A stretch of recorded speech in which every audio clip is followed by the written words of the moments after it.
Hey Raghunath, tell everyone about our Patreon community. Sure, Kastuba. The Wisdom of the Sages Patreon community is an incredible online yoga resource. If you like the type of yoga wisdom and culture we share on the show, then our Patreon community is a great next step. This is a listener-supported podcast, and any level of sponsorship will unlock a wide range of live and archived classes, talks, and even workshops. Raghunath teaches, I teach, and we have a host of other excellent teachers on topics ranging from yoga philosophy, asana classes, storytelling, Ayurveda, kirtan, cooking, meditation, and a lot more. We even have an incredible online Bhakti 12-step recovery group. So if you want to check it out, go to patreon.com/wisdom of the sages. All right, let's get it on. Om Namo Bhagavate Vasudevaya. Om Namo Bhagavate Vasudevaya. Om Namo Bhagavate Vasudevaya.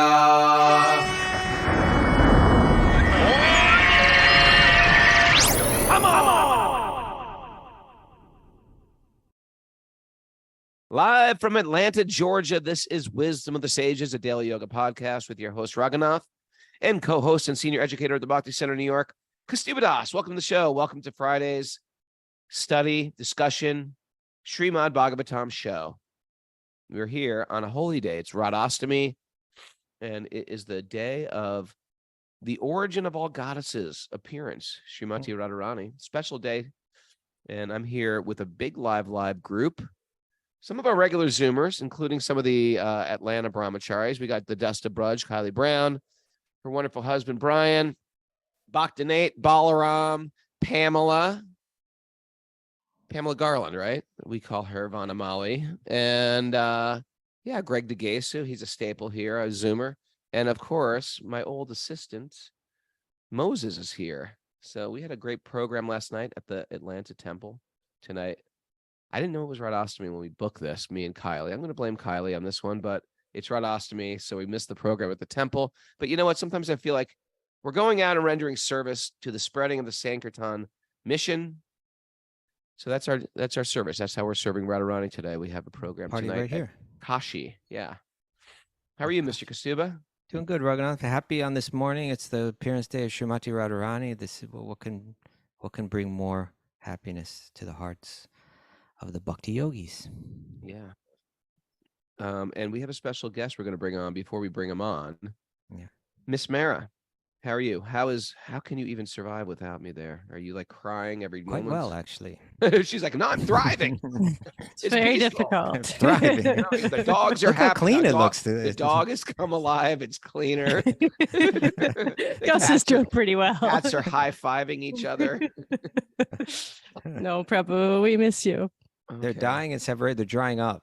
Raghunath. They're It's such a drying up. I'm on a crazy program here. I'm doing kirtan, yoga, kirtan, and then tomorrow I drive with Mike Stone all the way to Alabama for this big hardcore festival with like these hardcore turnstile, and it's like the biggest hardcore festival. And then I immediately drive back to Atlanta and fly up to the Ahimsa Festival, which is a great festival, great yoga festival happening not far from like Saratoga Springs in the countryside, not far from vegan trucker Shanika Rishi.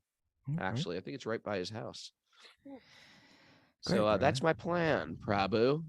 Okay. Mara, did you have announcements while you're there? I do. Thanks for asking. We have Bhakti Recovery Group meetings at 12:30 and 1 o'clock today, Eastern Time. And Cult of Cain asana class for Patreon members with Josh Kane at 10:30 a.m. All right. He's a great Patreon yoga teacher. Yeah. Check it out if you're a Patreon member. If you're not a Patreon member, patreon.com/wisdom of the sages. That's how this boat keeps floating. Thanks for everybody in the community that contributes. Yeah.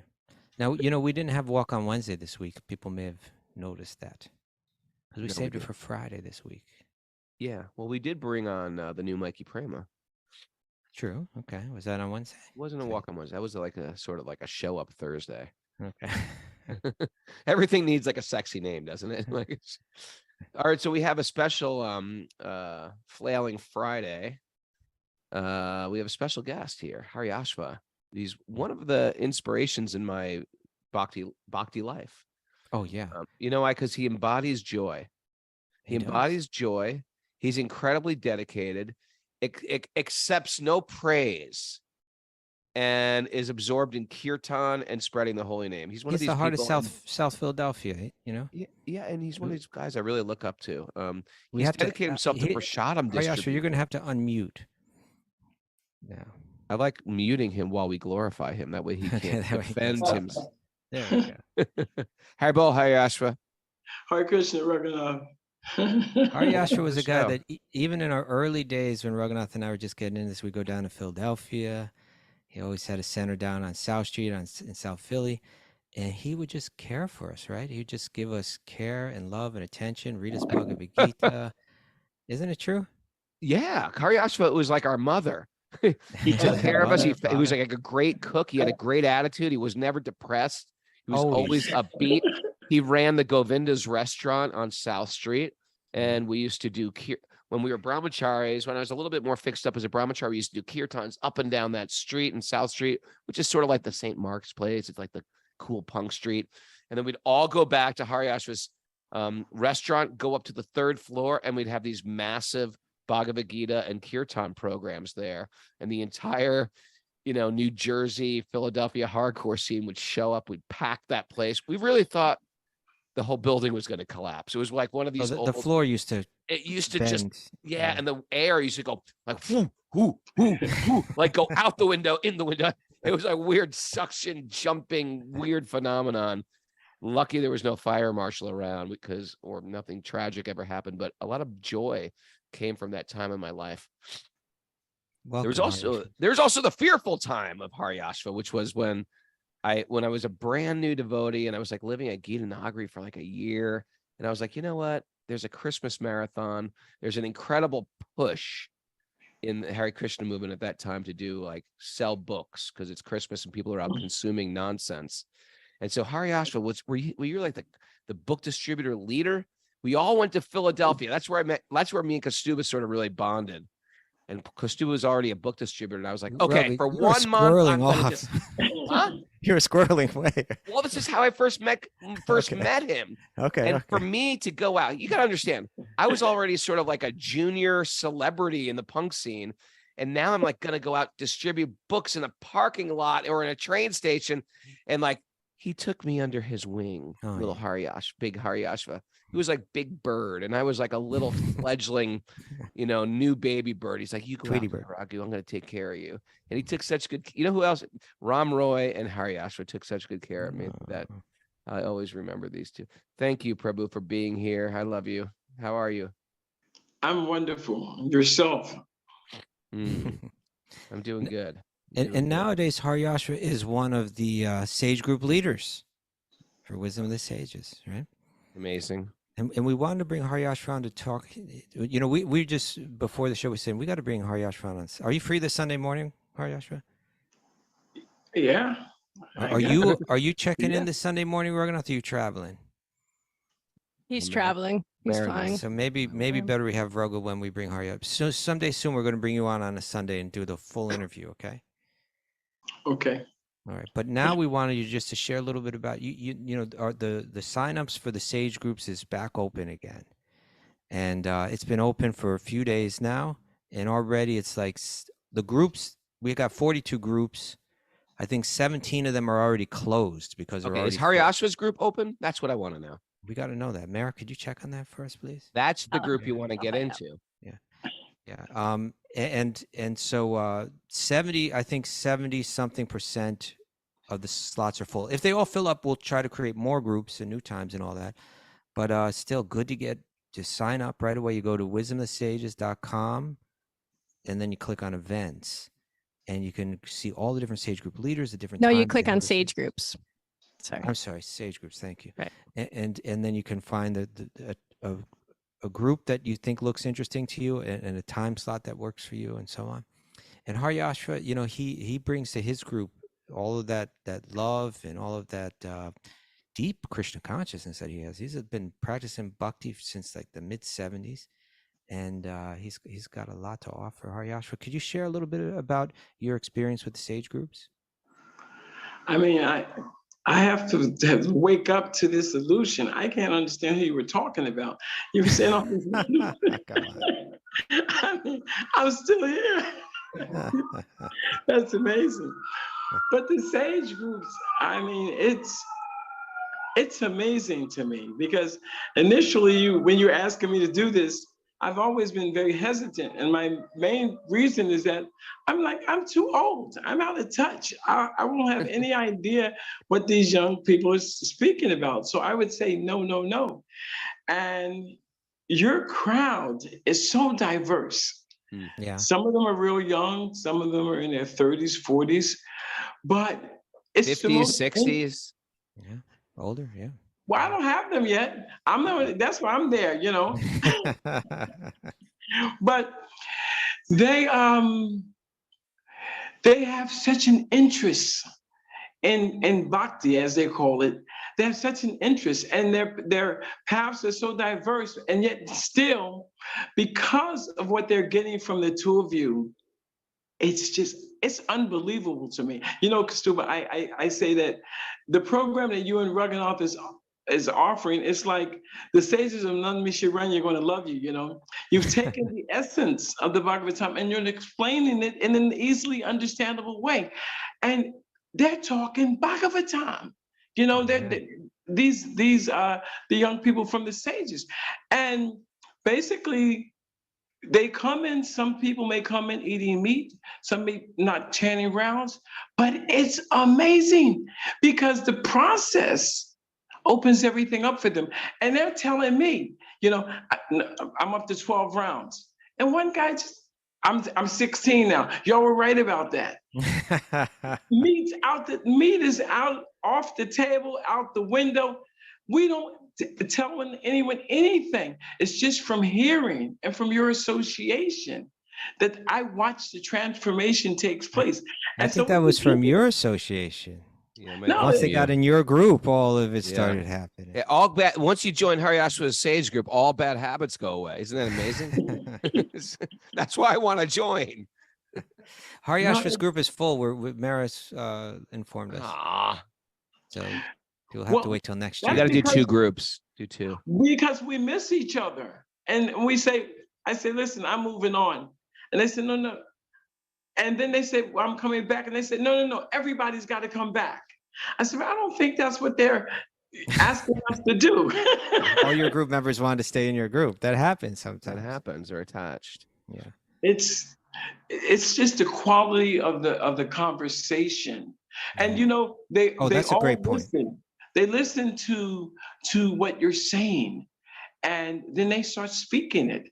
And it has such an effect on their lives. And the most exciting point is that you watch people who didn't come here looking for Krishna consciousness, but they have another life. And you watch knowledge and nescience side by side, and it's turning, and they're doing it. They're doing it themselves. You know, we're not pushing anything on anyone. So I become very excited. You know, one thing about Hari Ashva, he's a lover of the Bhagavad Gita. Ooh. So once you get into his, you know, from his previous to devotional life, this man can quote lyrics from any of the great singers of the past. You got Tony Bennett, you got Sinatra, you got Ella Fitzgerald. He comes from that. I don't know that about him. Oh yeah, he can sing it too. But then when he comes into the devotional realm, then it's all Bhagavad Gita. Now his whole memory has just become absorbed in all the Hari Ashva. We got little 10-year-old Karuna. She's like she knows over 100 shlokas here, so she's always interested here. Could you chant a Bhagavad Gita shloka for us today? One of your favorites? Me or her? You, Hari Ashva. Yeah, you. We've had her do it all the time. There's so many wonderful ones in the Gita, but you know, I stick to the point of my brother explaining to me, Karpanya dosho pahatva swabhava, Prichchami tvam dharma samuda cheta, Yashresha nishitam bruhitan me, Shishasteham sadimam twampapanam. And that's where we come on at, you know. Translation, please. Arjuna told Krishna, now I'm confused about my duty. and have lost all composure, and he diagnosed it as due to a weakness of heart.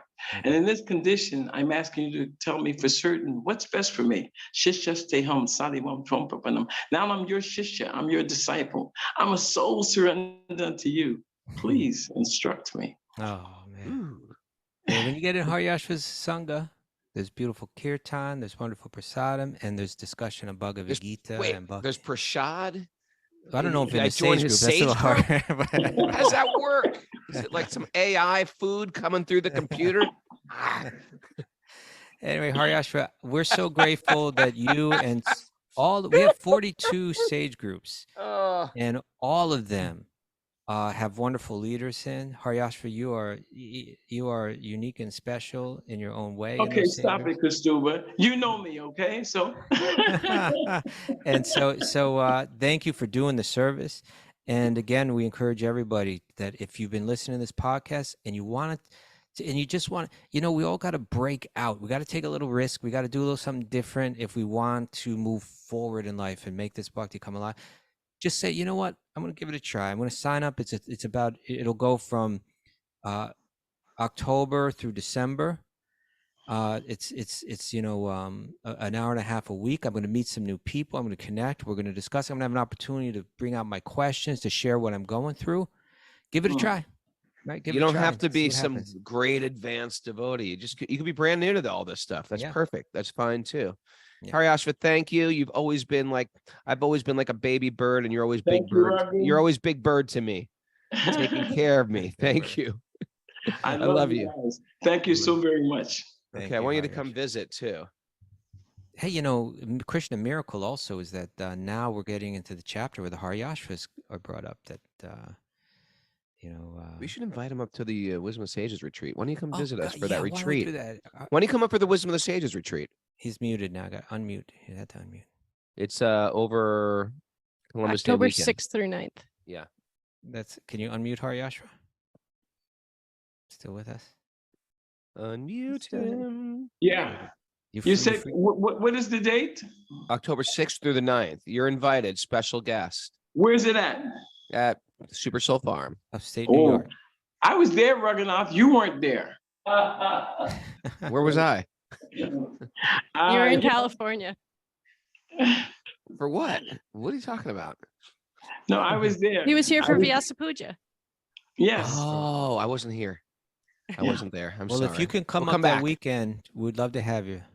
Okay, I'll say I'm not going to Vrindavan. I'm just doing work, so maybe I can come. But we'll try to work it out. We'll be in touch. All right, thank you. We love you. That'll bring a lot of life to the festivities. Yeah. Bolo, bolo. Bolo. We got to get into we got to get into Radhastami. We got to talk about Srimati Radharani. Why don't you chant the shlokas and we'll dive in.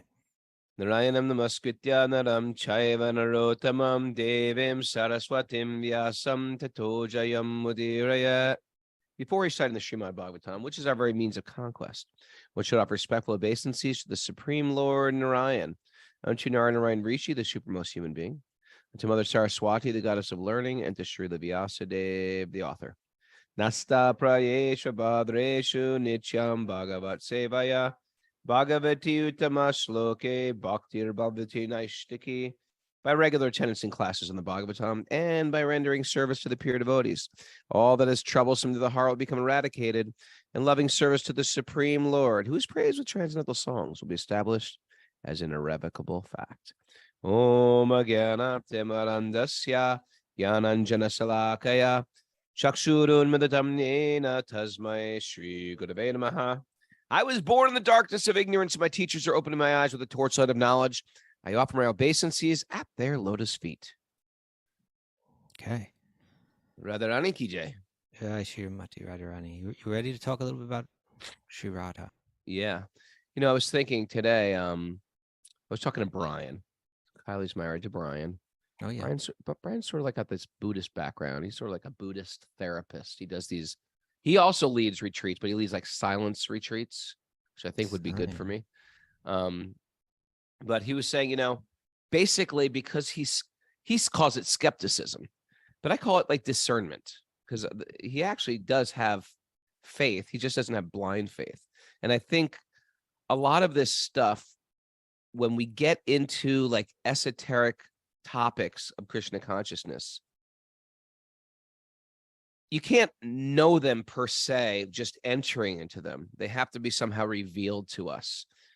And so we were saying how that we're not that much different in one sense. It's not like I'm seeing Krishna every moment in person, high-fiving me and Radharani, but we go through a process using our discernment. And he was comparing it to what he does with Buddhism. Like, here's what we know. We know that the mind is hard to control. We know that the senses are out of control. They all must be harnessed to find peace. We know that mantra meditation affects our consciousness. We know we have to control what comes out of our mouth because the sound vibrations out of our mouth are creating an environment.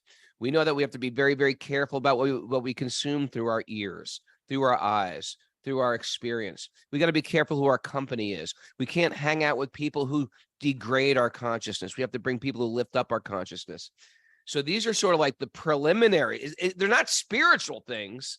These are the preliminaries of just like a peaceful existence in the material world.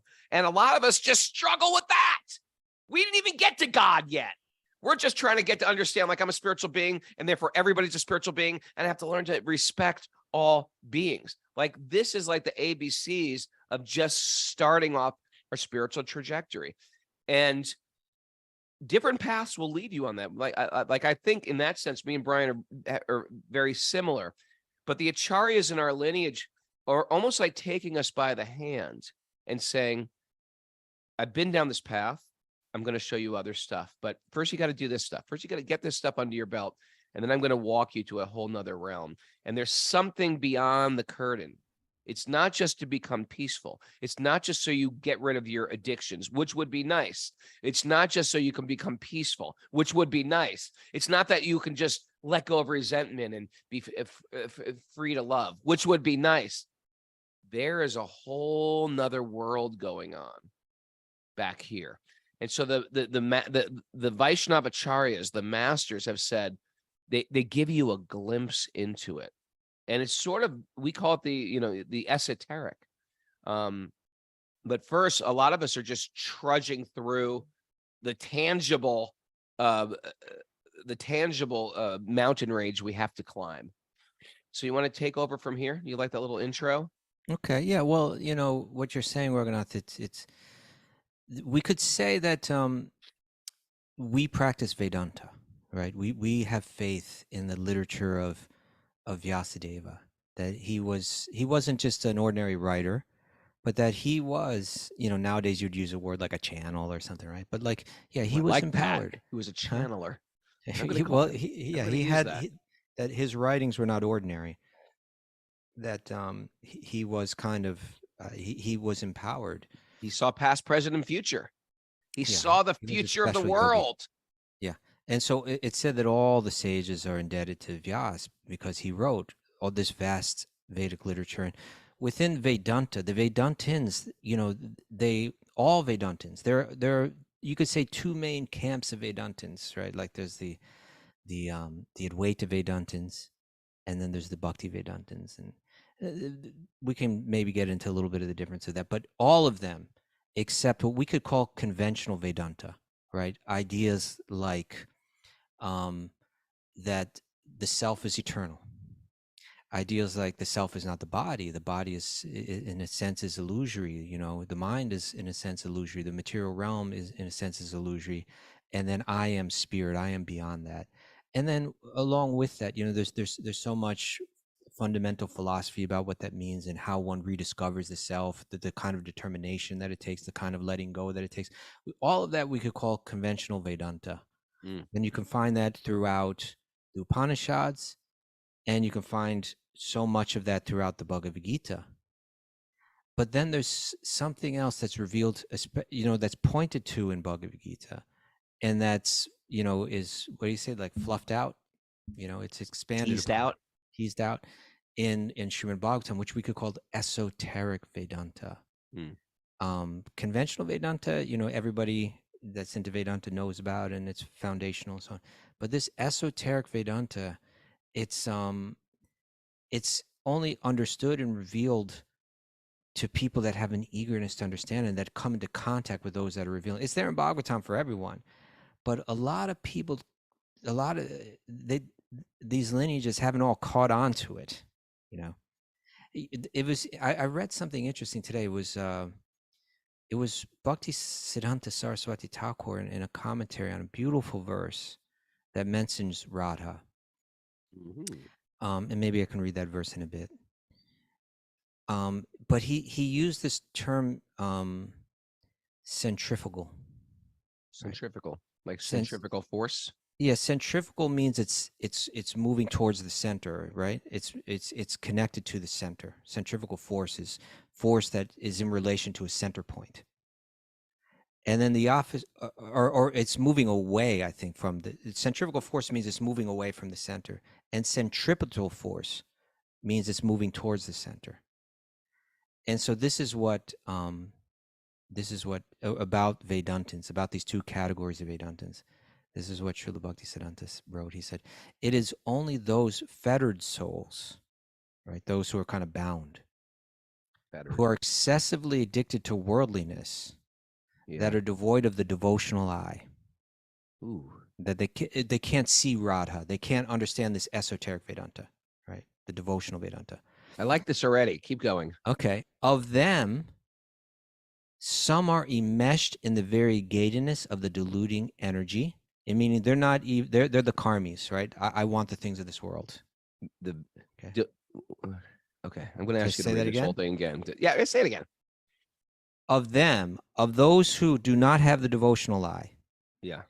Of them, some are enmeshed in the very gatiness of the deluding energy. Great line right there. Enmeshed in the variegatedness of the illusory energy. The deluding energy. I want the things of this world. I want this flavor. I want to try that flavor. Look at these 36 flavors. I want every flavor. And then he says, while others aspire after self-annihilation under the influence of centrifugal knowledge. Very interesting. That's interesting because you're like, as soon as you get to, you know what? All these flavors are the same. Who cares about all these flavors? I want to, destroy myself and just like, I want merge into the oneness. I want nothing of this world. Yeah. And you just retreat into your cave. So those are like the Advaitin Vedantins, right? But so they've got knowledge, they've got jnana, but he refers to it as centrifugal. It's moving away from the Krishna is the center, and their knowledge, they have the same conventional Vedantic knowledge, but they're interpreting it in such a way where they're moving away from the center, moving away from Sri Krishna in the center. And by the way, if you get into, we're talking to the new Mikey Prema yesterday. He's like, I was into Hinduism for years, but until I heard this podcast, it didn't quite make so much sense. That's because a lot of times if you're just into like books from the East, you will hear this idea of renunciation, of stepping away, of like killing the self, killing the ego, etc. And it's different than Bhakti. Yeah. Bhakti's about not driving yourself away. It's just seeing Krishna as the center. There is a center of our universe. We're not trying to like kill ourselves. I've heard even people say, kill Maya, destroy Maya. No, we just put Krishna at the center and everything works itself out. Yes, exactly. So this, now we're talking, the devotional Vedanta is centripetal. It's the same conventional Vedantic knowledge, but moving towards the center. And when you're moving that way, only then is the esoteric Vedanta understood. And that esoteric has everything to do with love, divine love, bhakti, right? Now here's a verse, and so when we talk about Radha, understanding Radharani's love for Krishna is the most esoteric topic. And that's why we don't talk about it too much, because the depth of our devotion is not deep enough to deeply understand it. And when you hear about it on the external level, it's easy just to misinterpret it, to see it through our materialistic eyes. We say, oh, this is the kind of love, it's like the lust of the material world. No, it's something entirely different. Yeah, so we don't hang out there because we feel like, you know what? We're still immersed in the material world. We're struggling. We're still falling in love with matter. and thinking matter will satisfy me. Right. And so therefore we don't stay in this place, because it's almost like we haven't welcomed it into our life, because we're still romancing Maya. Oh, You like that? Romancing. Yeah, I yeah. just thought of that. Nice. Okay. Yeah, So now I'm you going to did. read one verse from the Brahma Samhita. This is from Lord Brahma speaking, right? Okay. I worship Govinda. I'll read the Sanskrit because it's beautiful. Ananda Chinmaya Rasa Pratabhavitabhis Tabirya Eva Nijarupataya Kalabihi Goloka Eva Nivasatya Kalatma Bhuto Govindamari Purusham Tamaham Bhajami. I worship Govinda, the primeval Lord, residing in his own realm, Goloka. Okay, so he's saying beyond the borders of the material realm, existing beyond time, beyond the modes of material nature, in his own realm, Goloka. Beyond Lord Vishnu's planets. Even beyond, the Vaikuntha planets of Lord Vishnu, is Krishna's realm. I worship Govinda, the primeval Lord, residing in his own realm, Goloka, with Radha. Okay, that goddess, resembling his own spiritual figure. The embodiment, and this is important, we're going to talk about this, the embodiment of the ecstatic potency, possessed of the 64 artistic activities. We didn't even know there were 64 artistic activities. It's almost like the Girl Scouts when they have that sash, and for each one you get, there's 64 artistic activities that are defined. Camping, fire building. They're a little different, but they're very unique. All different kinds of arts and crafts that are there to give pleasure to the beloved. She's the master of all 64, right? She's the embodiment of the ecstatic potency. We're going to talk about that. In the company of her confidants, the Sakis, or the other gopis of Vrindavan, right? Embodiments of the extensions of her bodily form, like they're extensions of her energy, right? They're all moving to give pleasure to the center with love, right? They're all moved with love to serve the center. So she's the embodiment of that potency that gives pleasure through love. She's mastered all the arts in order to do that. She's surrounded by her beautiful confidants who are just further expansions of that same potency. And then it describes them like this: permeated and vitalized by his ever blissful spiritual rasa. So in other words, which I think just the other day we were talking about what it's like to be in this material world. We lose all our life. We got no juice in us anymore. We're just sitting in front of the screen. We're rotting away. They are permeated and vitalized by Krishna's ever blissful spiritual rasa, by the taste of love. They're empowered by it. They're permeated by it. It's their entire existence is for this. And Radha is the pinnacle of that. And Radha is the source of that. So it's, if we want to try to understand this, it was mentioning that she's the embodiment of the ecstatic potency. And let's just talk a little bit about Krishna and how the experts on understanding who he is and how he functions, how they speak of him. But it's said that Krishna, there's a verse in the Shvetashvatara Upanishad, commonly quoted, Parasya Shaktir Vividaiva Shruyate, right? That Krishna is one, but he manifests through a variety of energies, through different Shaktis, right? And it's said that, most basically we say he has his internal potency, he has his marginal potency, he has his external potency. These are three categories. Three categories that are thrown around. You want to explain those a little further? Sure. Very briefly. People, you'll hear them. Yeah. Very briefly, the internal energy means it's spiritual energy. It's blissful energy. It's energy that time does not touch. The modes of material nature does not touch. It's eternal spiritual energy.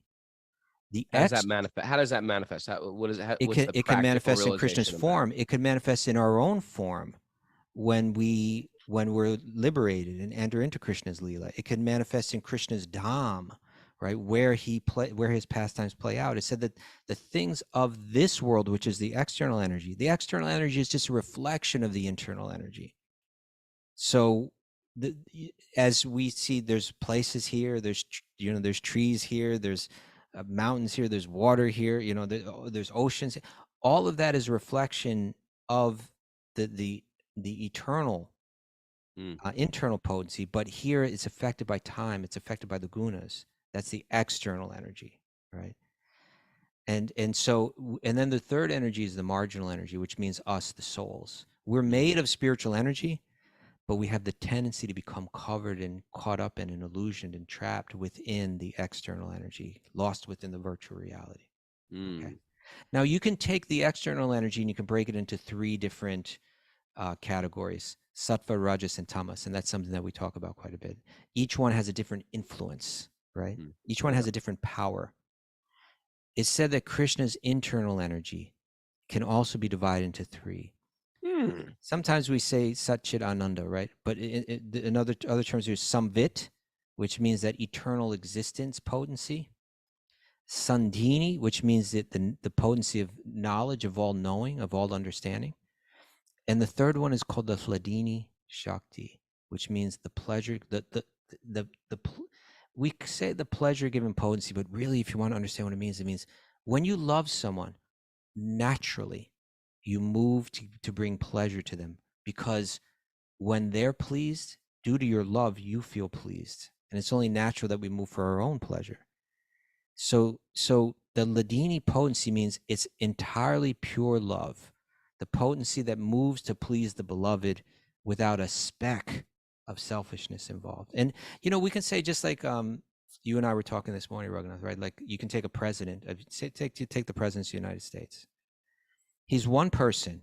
He's one person with power, but that power manifests in many different ways, right? Like, he's got a cabinet, and within that cabinet, there's representatives that are empowered by him in a variety of different ways. One person is empowered. I like this and that. I like where you're going with this. Yeah. One person is empowered in terms of relations with foreign nations, like the Secretary of State, right? One person is empowered to look after, like, the ecology, and what do they call it? The Secretary of the I forget now. Agriculture. I was thinking more like the EPA, like the. And then you have another secretary that's you have an attorney general that's empowered to, like, deal out justice, right?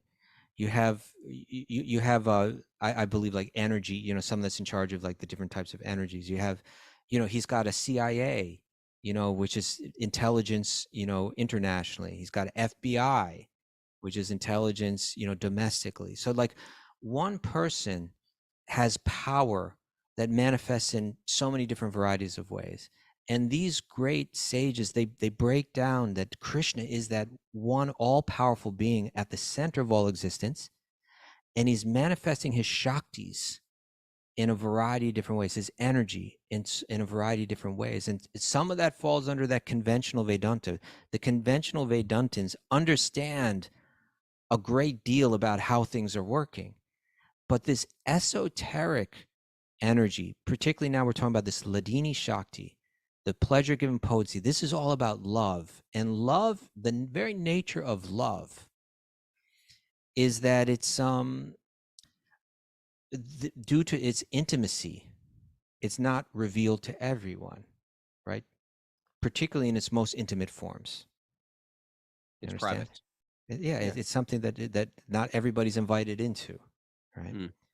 And so it's this Hladini. It's said that Radharani, she is the embodiment, she is the personification of Krishna's potency to bring pleasure to the beloved, right?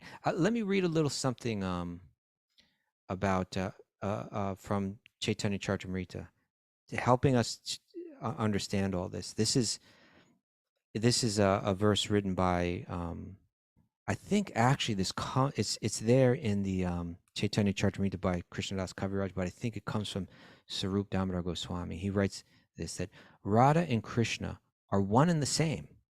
This is the male and the female divine potency, right? Radha and Krishna are one and the same, but they have assumed two bodies.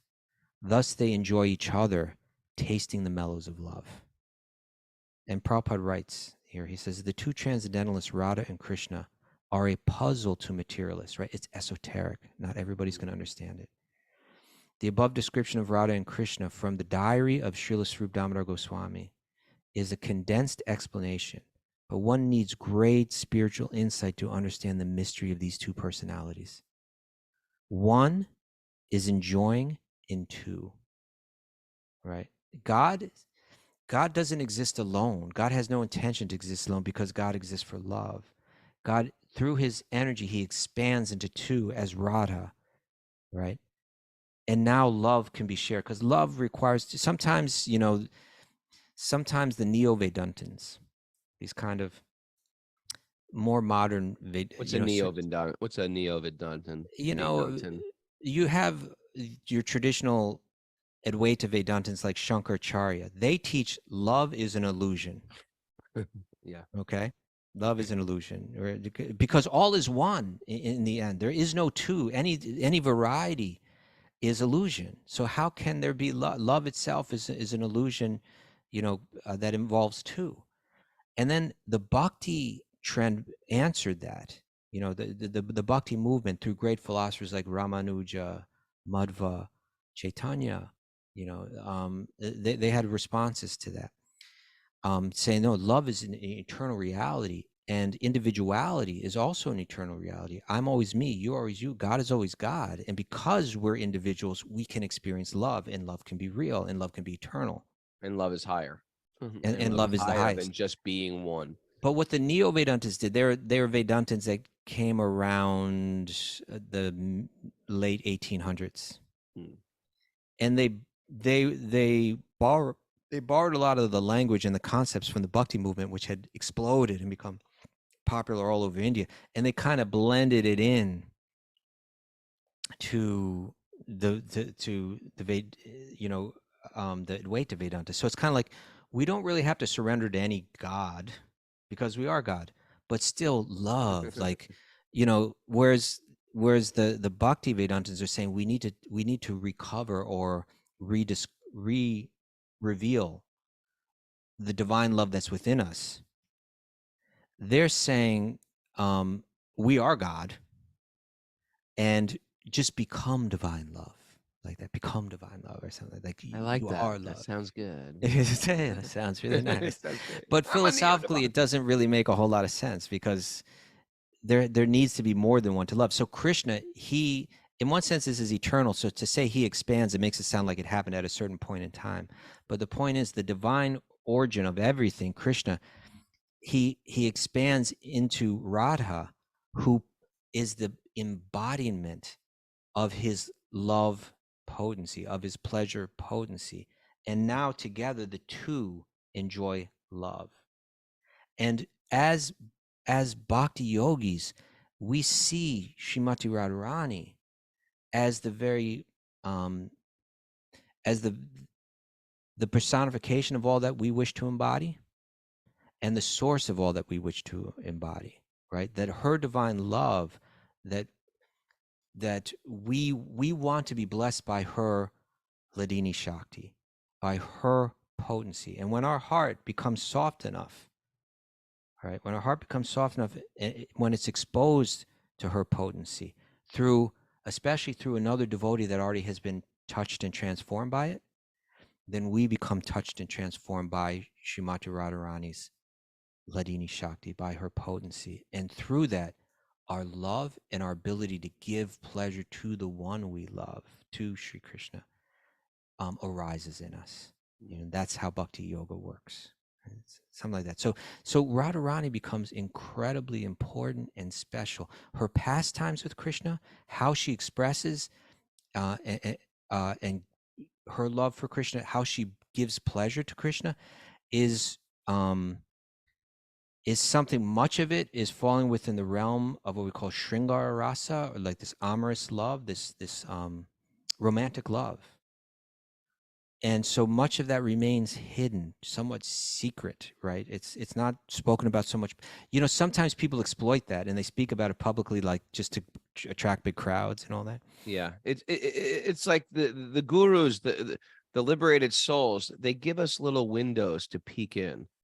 Most of us are just struggling with the six senses in the mind, and we have no right to barge in there. Right. And so the gurus sometimes give us a little. Okay, we're going to open the blinds a little bit so you can peek in and get some idea. Don't barge so you can revere it, so that you can revere yeah, it. so you can revere, but oftentimes people barge in an unqualified way, don't understand, misinterpret it, and then come out and say, "This is what I saw, and this is what was going on."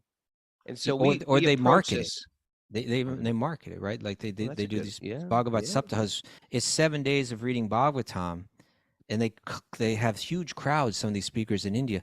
But they don't do the whole Bhagavatam. They jump right to Krishna's pastimes with the gopis because, like, everybody wants to hear like this romantic stuff, but they don't understand really what's happening there. So they're not really entering Bhagavatam that way. And again, that's why we're taking the steps of going very thoroughly through the Bhagavatams, rung by rung on the ladder. So when we get to the 10th canto, we understand who this young blue cowherd boy is.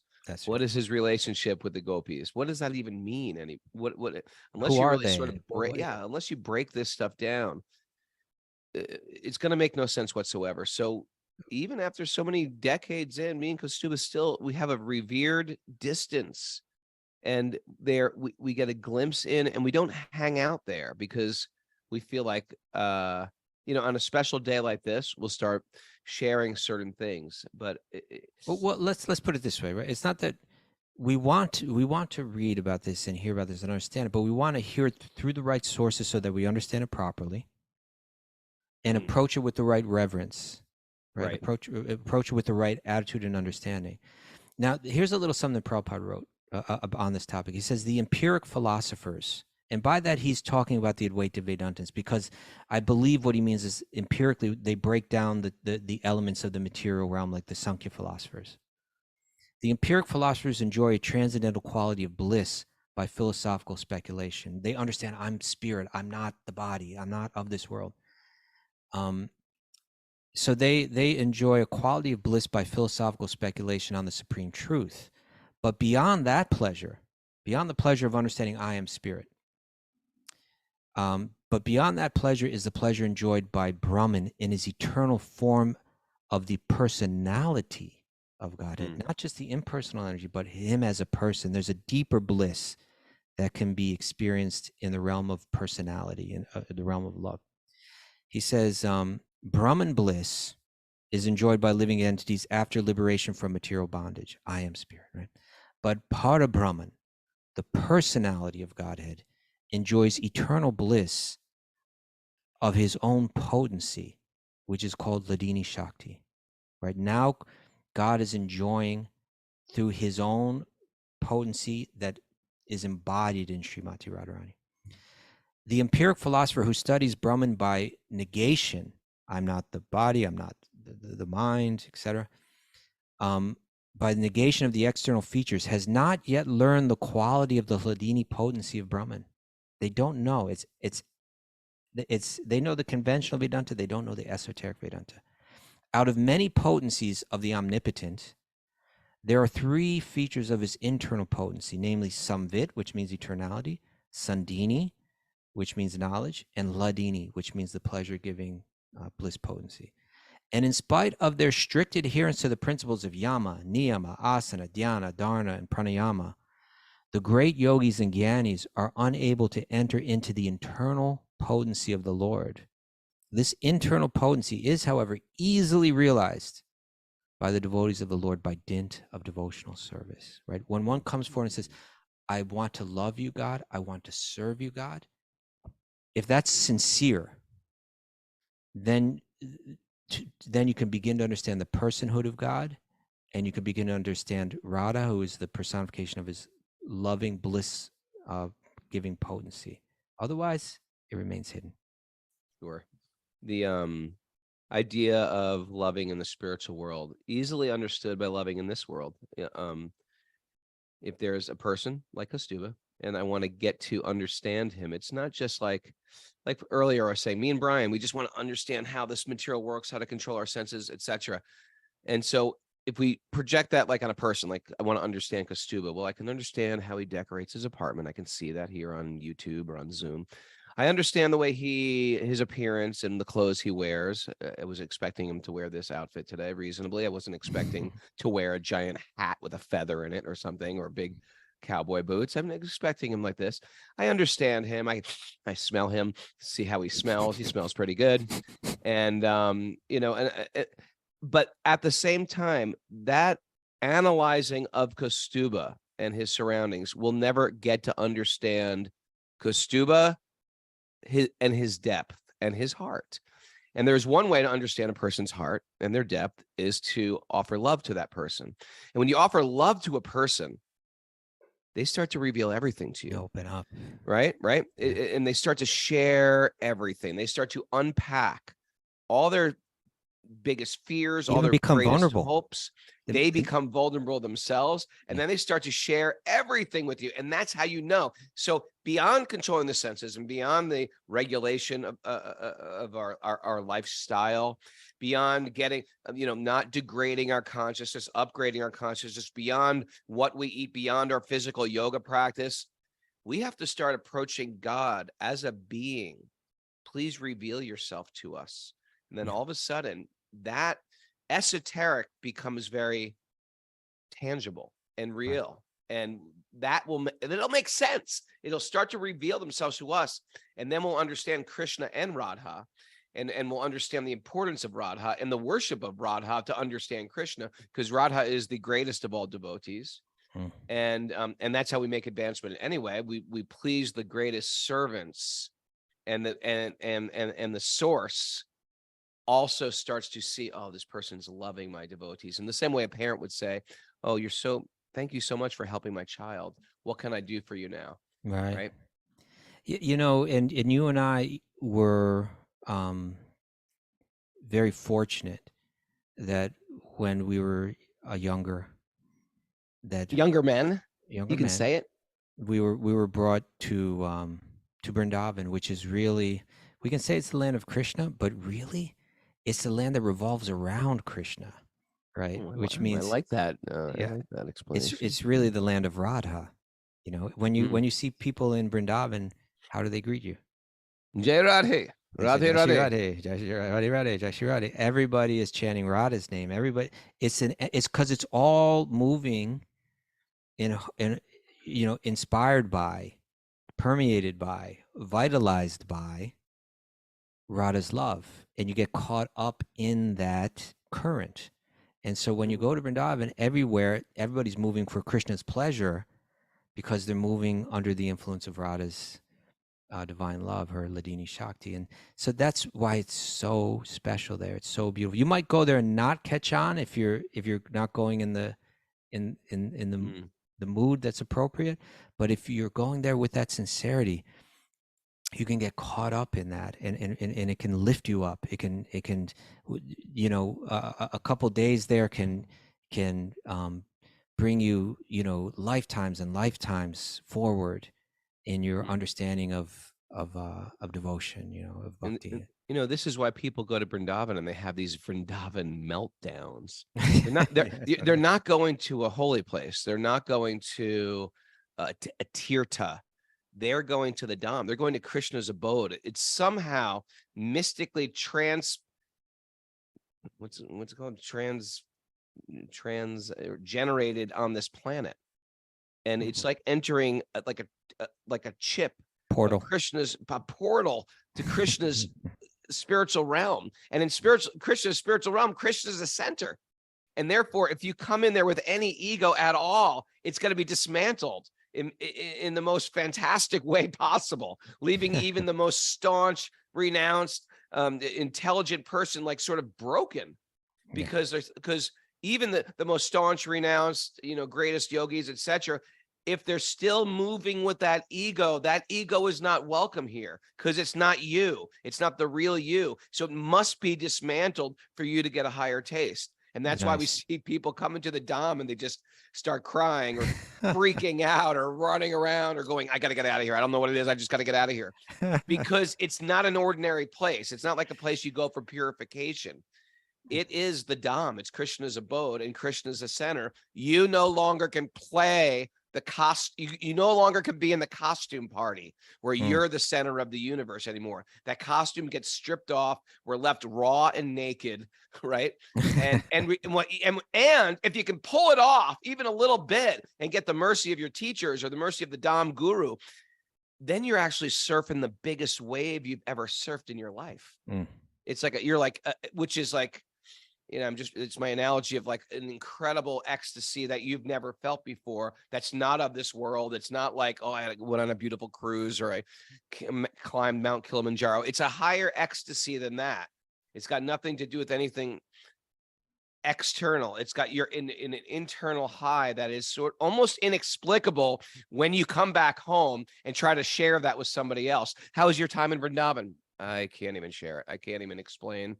You know, or I don't know. I had to go. There was something high there, but I had to get out of it. Right. It's like that, right? It is. It's true. And, you know, we're running out of time here, but Raghunath and I thought, you know, there's a whole culture. There's poetry and dance and the Bhagavatam itself, you know, great ancient literature that speaks about this type of devotion and speaks about Radha specifically. So much of the writings of our Goswamis, the 6 Goswamis of Vrindavan, is glorification of Radharani.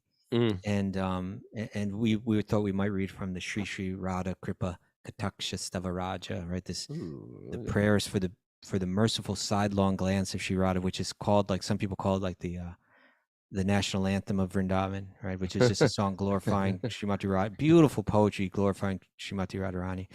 So much is there. Here's our advice, you know, that this is a very esoteric and special topic. Try to understand it. It's the perfection of life, but it must be understood with a certain kind of sincerity and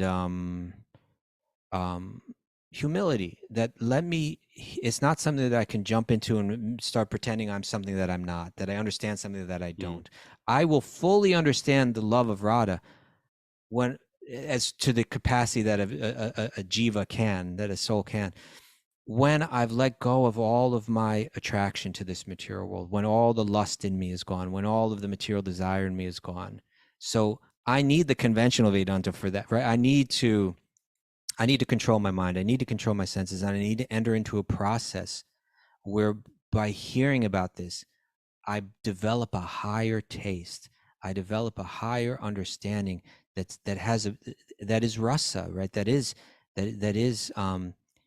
feeling this higher love that's expressed through the esoteric Vedanta. Then I'll be able to let go of everything of this world. But step by step, let me approach Sri Radha with reverence. Right? By the way, it's said that this prayer was spoken by Shiva to Parvati. I just put the link up on the board for those who are on Zoom if you want to read along with us. Do you want me to read the Sanskrit? Well, do you want to do it? I mean, we're out of time, but we could go overtime if you want. Let's just do this. Want to do the whole thing? Okay. Let's do it. Let's do the whole thing. You know why? It's Radha's appearance day. You do one verse, I'll do the next. Okay. I hope you're going to do the melody that's like the comment. I'm going to do Mudindra Vinda Vandite. Okay, I want to do the other one. Come on. I don't even know that one. I do the one that everybody does. Hey, don't say that, everybody. You're trying to like triangulate me, you and Mara. No, everyone. You go to Vrindavan, everyone's... Munit. All right, which melody you do? You do the first one. Okay, okay. Prashana Vakta Pankaje Nakunja Bhuvalasani Vrajendra Bhanu Nandini Vrajendra Suno Sangate Kada Karisya Sihamam Kripa Kataksha Bhajanam. O goddess worshipped by the King of Sages. O goddess who removes the sufferings of the 3 worlds. O goddess whose face is a blossoming lotus. O goddess who enjoys pastimes in the forest. O daughter of Rishabhanu, O companion of Vraja's prince, when will you cast your merciful sidelong glance upon me? Asoka Vrikshavalari Vitana Mandapastite Pravala Vala Pallava Prabharunagri Komale Varabhayasparatkare Prabhutu Sampadalaye Kadakarisya Sihamam Kripa Kataksha Bhajanam. O goddess staying in a vine cottage by an ashok tree. O goddess whose delicate feet are as splendid as red blossoms. O goddess whose hand grants fearlessness. O abode of transcendental opulences, when will you cast your merciful sidelong glance upon me? Anangaranga Mangala Prasanga Bhangura Bruvam Savibramam Sambramam Dragantabana Panantanai Nirantaram Vasikrita Pratiti Nandanandane Kadakarisya Sihamam Kripa Kataksha Bhajanam. O goddess, playfully shooting the arrows of your glances from the curved bows of your auspicious amorous eyebrows, have completely subdued Nanda's son, Krishna. When will you cast your merciful sidelong glance upon me? Aditsuvarna Champaka Pradipta Gora Vigrahe Mukha Prabha Parasta Koti Sarandendu Mandale Vachitra Chitra Sancharakcha Kora Sabalochane Kadakarisya Sihamam Kripakataksha Bhajanam. O goddess whose form is as splendid as champak flowers, gold and lightning. O goddess whose face eclipses millions of autumn moons. O goddess whose eyes are wonderful, restless young chikora birds, when will you cast your merciful sidelong glance upon me? Madon Madati Yuvane Pramoda Mana Mandite Priyanuraga Ranjite Kalavilasa Pandite Ananya Danya Kunjarajya Kama Keli Kovide Kadakarisya Sihamam Kripakataksha Bhajanam. O young girl intoxicated with passion, O goddess decorated with cheerful jealous anger, O goddess who passionately love your beloved Krishna, O goddess learned in the playful arts, O goddess expert at enjoying amorous pastimes in the kingdom of the peerlessly opulent forest groves of Vrindavan, when will you cast your merciful sidelong glance upon me? Is a good one. Sheshahava Baba Dira Hira Hari Busite Prabhuta Satta Kumbha Kumbha Kumbi Kumbha Sastani Prasastamanda Hasya Churna Purna Sokya Sagare Kadakarisya Sihamam Kripakataksha Bhajanam. O goddess decorated with a pearl necklace of bold amorous hints. O goddess as fair as gold. O goddess whose breasts are great golden water pots. O ocean of happiness filled with the scented powders of gentle smiles. When will you cast your merciful sidelong glance upon me? Mrinala Vala Valari Taranga Ranga Dorlate Latagra Lasya Lola Nila Lochanava Lokane Lala Lulan Milan Manoja Mugdha Mohanashate Kadakarisya Sihamam Kripakataksha Bhajanam. O goddess whose arms are lotus stalks dancing on the waves. O goddess whose dark eyes are dancing vines. O playful, beautiful, charming goddess, when will you cast your merciful sidelong glance upon me? Suvarna Malikanchita Tireka Kambukantaje Trisutra Mangali Guna Triratna Dipti Didhade Salola Nila Kuntala Prasuna Gucha Gumpite Katakarisya Sihamam Kripakataksha Bhajanam. O goddess who wears a golden necklace on the three-line conch shell of your neck. O goddess splendid with the three jasmine garlands and three jeweled necklaces.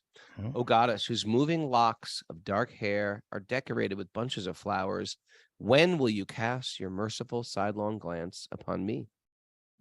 Nitamba bimba lamba mana pushpa me kalagune Prashasta ratna kinkani kalapa madhye munjale Karindra sunda dandika varoha saubhagoruke Kadakarisya sihamam kripakataksha bhajanam. O goddess who wears a sash of flowers on your curved hips. O goddess charming with a sash of tinkling jeweled bells. O goddess whose beautiful thighs punish the regal elephant's trunk. When will you cast your merciful sidelong glance upon me? Aneka mantranada manjunupura ravaskalat samaja raja hangsa vamsa nikvanati gorave vilola hema valari vidambi charu chankrame kadakarisya sihamam kripa kataksha bhajanam. O goddess whose anklets tinkling is more beautiful than the sounds of many mantras and the cooing of many regal swans. O goddess whose graceful motions mock the moving golden vines, when will you cast your merciful sidelong glance upon me? Ananta koti Vishnu loka namra padmajachate himadraja palau maja viring chaja varaprade apada siddhi riddhi digda satpadanguli nake kadakarisya sihamam kripa kataksha bhajanam. O goddess worshipped by Brahma, O goddess to whom countless millions of Vaishnavas bow down, O goddess who gives blessings to Parvati, Sachi, and Saraswati, O goddess whose toenails are anointed with limitless opulences and mystic perfections, when will you cast your merciful sidelong glance upon me? Oh, I get the great one. This one, number 12. Ready? Makeshwari, Kriyeshwari, Svadeshwari, Sureshwari, Triveda Bharateshwari, Pramana Shashaneshwari, Rameshwari, Shameshwari, Pramoda Kananeshwari, Brajeshwari, Brajaptipe, Shiradika Namostute. O Queen of Vedic sacrifices, O Queen of pious activities, O Queen of the material world, O Queen of the demigods, O Queen of Vedic scholarship, O Queen of knowledge, O Queen of the goddess of fortune, O Queen of patience, O Queen of Vrindavan, the forest of happiness, O Queen of Braj, O Empress of Braj, O Radhika, obeisances to you. Everybody should memorize that one. Now, should we read all the following ones, which are kind of false shruti kind of? Or I think we got to go. yeah, there's like I've never 19. read any of these. Oh, But yeah. okay. Okay, that That's completes homework. it. People Though. can read those. Yeah. Okay, that completes our show today, Mara. You can hit it, Mara. I think You can hit it, Mara. Thanks, everybody, for Come on. joining us. Thanks for the live. We got a good crew here. Atlanta's filled with Bhakti.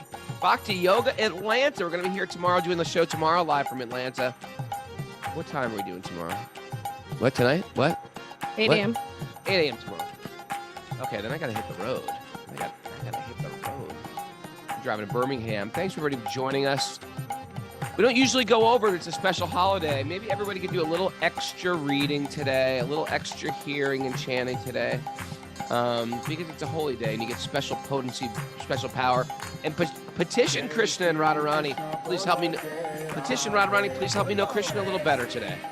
Thanks, everybody, for joining us. Let's put our hands in the air.